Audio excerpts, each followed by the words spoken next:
நம்மை அதிகமாய் நேசிக்கிற இயேசுவை பற்றி சொல்வதில் நான் மிகுந்த மகிழ்ச்சி அடைகின்றேன். நான் உம்மை நேசிக்கிறேன் என்பதை நீர் அறிவீர். யோவான் 21:15 வசனம். ஆண்டவரே, நீர் எல்லாவற்றையும் அறிந்திருக்கிறீர். நான் உம்மை நேசிக்கிறேன் என்பதையும் நீர் அறிவீர் என்றான்.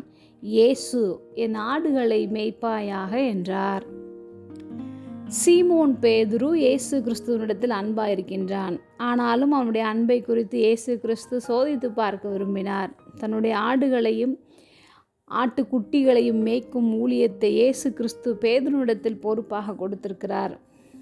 பேதுரு தன்மேல் வைத்த அன்பை குறித்து இயேசு கிறிஸ்து அவனிடத்தில் தனிப்பட்ட விதத்தில் ஒரு நாளும் கேட்டதில்லை. ஆனால் இப்பொழுது அவர்களை விட்டு பரமேற இருப்பதினால் சில பொறுப்புகளை பேதுருவுக்கென்று கொடுக்க விரும்புகின்றார்.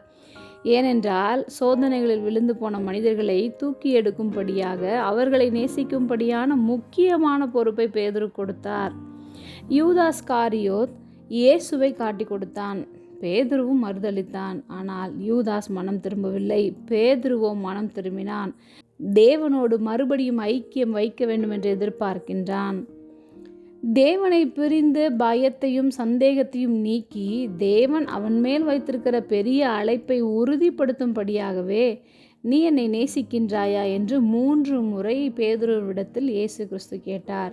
ஒரு சிநேகிதன் பேசுவது போல இயேசு கிறிஸ்து பேசும்போது அவன் மனசாட்சி அவனை குற்றப்படுத்தினது. ஆனால் அவரோ எப்பொழுதும் போல தம்முடைய அன்பையும் கரிசனையும் வெளிப்படுத்துகிறார்.